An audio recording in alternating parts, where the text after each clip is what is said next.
It's reported at least 27 people have been killed in an elementary school shooting in Connecticut in the USA. From Washington now, I'm joined by artist Ghana Chichikan with more details. Ghana, bring us up to date with what you know.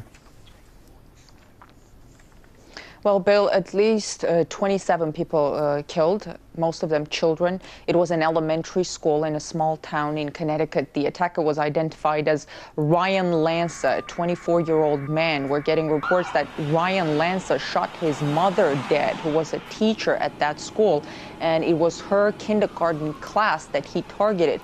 We're also getting reports that Lanza's father was found dead in their house. Again, those reports, those are unconfirmed reports. That still needs to be clarified. 2 guns were found on the site of the shooting at that school. Ryan Lanza is dead. We don't know whether he took his own life or whether he was killed by the police. A witness said there must have been 100 rounds fired. There's another man taken into custody. They're not calling him a suspect yet, but he's being questioned.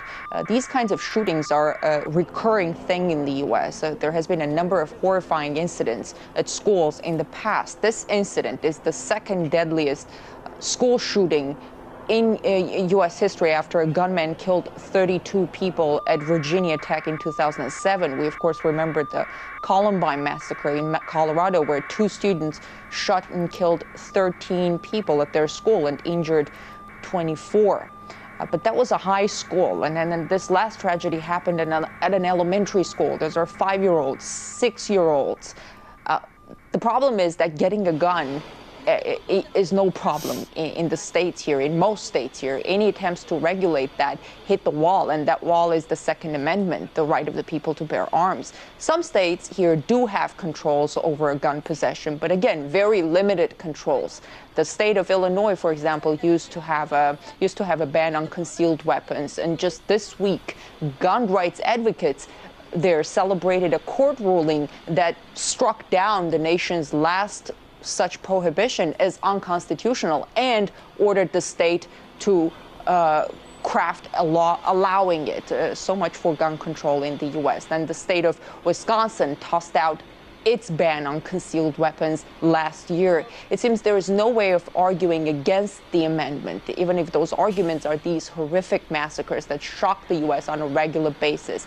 The White House today dodged questions on its gun policy in the wake of the tragedy. That, too, is a recurring thing. One of the policy goals of President Obama was a ban on assault weapons, but it's thought to be a losing proposition for any politician in the U.S. to really seriously take on the issue, again, even despite these absolutely horrifying and recurring incidents.